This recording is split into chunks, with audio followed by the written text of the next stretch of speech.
like said he was, I don't know, they said he was too shy to make a sale.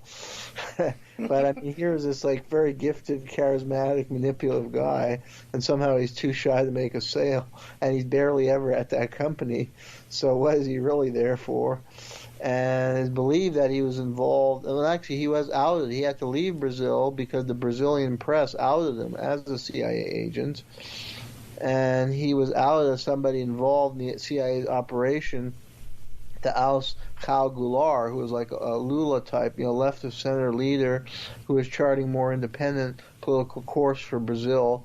But the U.S. government, CIA, viewed him as too close to the communists. So they mounted a coup against Goulart, and that paved the way for 20 years of military rule. And Jones appeared to have been part of that covert operation. Yeah, and the one other major suspicious thing was that he lived next to and was close with Dan Mitrione, and the two had gone back, had known each other from their time in Indiana. Mitrione had been police chief in Richmond, Indiana, but Mitrione is known to be a CIA agent who was worked for the USAID's Office of Public Safety, which was a CIA front operation to train the police and secret police of governments that the U.S. was either propping up in the Cold War, or the secret police in government like that of Goulart, where they were planning a regime change or a coup, and they wanted to cultivate loyalty in the police to carry out the coup or to support the coup. So Mitrione was known to be a CIA agent, and that was his very close friend, and they just happened to be together in Brazil. And then when he went to Guyana, he forged a close relationship with Forbes Burnham. Now, in Guyana in the 60s, Guyana achieved its independence from Great Britain, and their first leader was a guy named Cheddi Jagan. Their division between the Indian and black population in Guyana. And Cheddi Jagan was an Indian and a socialist, and the CIA and U.S. government didn't like him, so they plotted a coup against him, and they promoted Forbes Burnham. And they claimed to be, for black power, because Forbes Burnham was an Afro-Guyanese, and he promoted like black power, but it was very superficial. And really, he was very corrupt. And when he became president, he basically sold over Guyana's economy to, foreign capitalist interests. And he also allowed for U.S. Military facilities in Guyana. And Jones became very close with Burnham. And they were stirring racial unrest. It was like divide and conquer. They wanted to pit the Afro-Guyanese against the Indians to facilitate the coup, and that may have been part of Jones's task, is to facilitate racial division and conflict as a precondition for the coup. And that's his close relationship with Burnham led to Jonestown being set up in Guyana a decade later. And Burnham remained in power like from the I think it was 66, the coup, until sometime in the 80s. So, and Jonestown was set up in the late 70s or a bit earlier, mid 70s. So it was that relationship between Jones and Fort Burnham as to why the People's Temple ended up with a huge plot of land in Guyana, and Burnham was involved, I think, in the cover up because he was getting money because of Jonestown, and the U.S. government aid to Guyana increased exponentially, especially after Jonestown was there. So that's suspicious too. And Burnham was clearly part of the cover up about what happened. The two men had close relations. So, you can see in his background that he appeared to have been an agent of the U.S. government. And the CIA will create a legend, like they did this with Lee Harvey Oswald. Mm-hmm. They created the legend that he was this leftist with a Fair Play for Cuba committee, and they even staged an arrest, so he would be in the newspaper that a Fair Play for Cuba. But very likely, new evidence is confirming that Oswald was a deep cover CIA agent, and that was part of an effort to create a legend about him. So I think the same thing with Jones, and they may, Jones played up again this image that he was for civil rights and anti-Vietnam, and it was a way to establish this legend for himself, when all along he was doing the bidding of the CIA and the U.S. government. And part of it may have been the whole thing was to discredit the left, like with in the counterculture, by associating a left-wing movement with a figure like Jones, just like with Charles Manson. There's growing evidence. Mm-hmm. that Charles Manson had connection with the CIA and may have been part of the MK Ultra. There's a book by Tom O'Neill that goes into this, a recent book that's very, very well researched. And so you can see a parallel in the two cases is that they're trying to discredit and destroy, and that would be a project of the CIA. SLA, too, would be another example. Yeah. Exactly. They support these fringe groups and extreme acts of violence, so there's a very negative connotation associated, like with the hippie movement and the counterculture, that it's associated with these cult leaders and deranged, violent groups, when really those movements had been about peace and ending the Vietnam War and developing a more peaceful society. Yeah, but before we get too far ahead, I did a whole show about Dan Mitrione with Joseph Green, who's a very well-respected author and researcher. And at Mitrione's funeral, people like Frank Sinatra and Jerry Lewis, it was a huge funeral. So fascinating connection there. Yeah. Right? Definitely. Now, what about when Jones was in San Francisco and the United States? He had a lot of government funding, a lot of all kinds of foster children kind of deals and all kind of stuff going on. Yes, and with the Mitrione, that would be odd for a small-town police chief to have all these luminaries at his funeral, and who knew him. Now, with Jones, he was connected and that's the very suspicious thing is that, there was a paper by a Berkeley professor who argued and had evidence to corroborate that when the Operation MK Ultra, which I think most listeners know about, was a secret unethical drug testing that the CIA was carrying out during the Cold War because they thought that the Chinese had developed the brainwashing techniques in the Korean War, and they had to try and match the Chinese and develop ways to get prisoners to talk. They did all these kind of unethical drug experiments. Now, that was shut down by Congress after the Church Committee investigation in the mid-'70s. But this Berkeley professor's thesis with good evidence was that they moved to cult. The CIA, after it was officially shut down, kept the Operation MK Ultra, but moved it into religious cults. And that would be a good play because cult leaders, manipulate their parishioners so they can get them almost to do anything. And that's where, relating to your questions, that Jones was connected with these psychiatric institutes in San Francisco, which I can go into in the article. And there's suspicion and evidence to, I wouldn't say confirm, but to strongly suggest the suspicion is warranted that Jonestown was set up, that there was a side to the Jonestown colony where they were carrying out MK Ultra type experiments.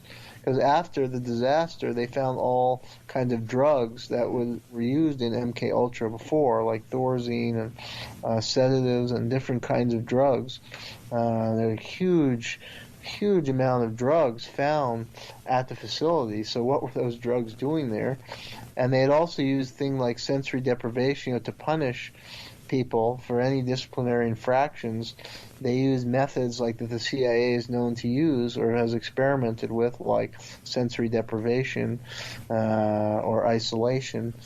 So that was known to have occurred there. So that lends suspicion to the belief that Jonestown there were experiments going on associated with a successor to MK Ultra, and Jones was overseeing that. And again, there was a relationship with these psychiatric institutes between the People's Temple and Jones himself, and they recruited personnel from those facilities. Yeah, and one of those, I guess you could call it small world, if you want to call it small world, is that O.J. Simpson's mother worked at one of those psych wards. Take that as you want. Okay. And back to Dan Mitrione, his specialty was torture. Yes. Yeah. Yeah, he would allegedly, according to, I think, some of the students and defectors and some Cuban sources, he would take beggars off the street in Brazil and torture them in front of the police recruits. And his motto was the right pain, the right place, at the right time.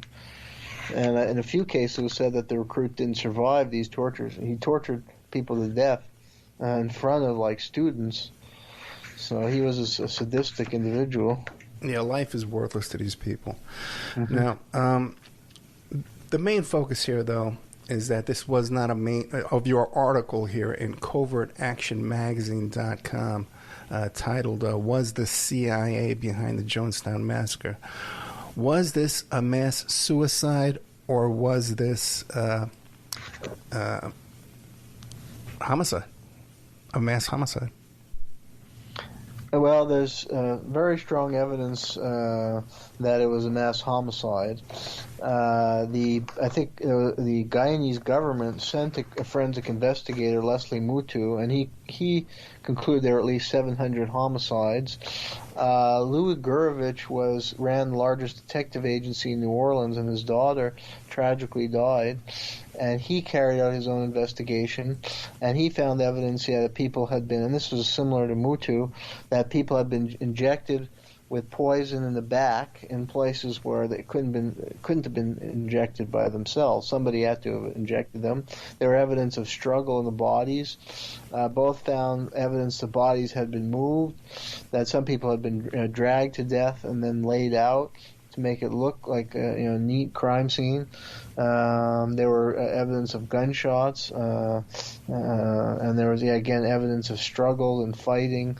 So it looks like somebody poisoned them in the back, injected them forcibly with poison in the back, and some struggled, tried to fight off their attacker.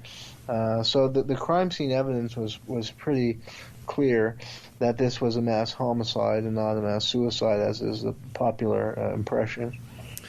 Yeah, not only that, it was very odd, too, because I'm old enough to remember watching this on TV live as it was going on, and it was horrific. This was horrific. We wouldn't have 24-hour news back in those days, but just the news was dominated by this. And first they would say, there's 300 deaths, and then they would start finding bodies piled upon each other, that the parents were piled upon their children, and that was their excuse of why these numbers just suddenly tripled. Yeah, and there's no explanation for why the bodies, unless they were placed in that way, because why would they be on top of each other? But again, the crime scene evidence indicated struggle and that there had been injected forcibly in the back, and that there were numerous shootings. And then there's so many suspicious things, including that the CIA, somehow the Guyanese authorities were only alerted the next morning, because this occurred sometime in the night, but somehow the CIA informed the Defense Department at like 3 a.m. About that there had been something terrible. So how would the CIA know about that if Guyanese authorities hadn't even been alerted yet and hadn't gone on the scene, unless there were Joan was CIA or there were CIA agents there? And these tape recording you mentioned, there was a surviving tape recording where it says Jones was heard saying, get Dwyer out of there. Right. We don't want him to get hurt. And Richard Dwyer was at the U.S. Embassy, who was a suspected CIA agent. And, what was he doing there, and why did they have to get him out of there? What was he doing there, and how did he get out of there? Which brings me to Mark Lane. I know Mark Lane is a hero in the JFK research, but he was down there, and I've interviewed people that were down there that escaped, who were kept on the tarmac in the United States. When they landed in the United States, they were kept on that plane for 13 hours plus. I don't know the exact number, but it was but Mark Lane somehow had a private plane take him back and was able to just walk away. What do you make of that? I'm not sure. Yeah, I think Mark Lane was representing the People's Temple. $10,000 a month. Lawyer, and he may have been lured to Jonestown, and it may have been part of a setup to discredit him, because he was a leading JFK assassination researcher, and if they can smear him and link him with the People's Temple, this cult that had caused people to commit mass suicide, that's a way to discredit him and his finding about the JFK assassination, which was still, I think at that time, very, very controversial, and he was really at the cutting edge of that research, so they wanted to find a way of discrediting him.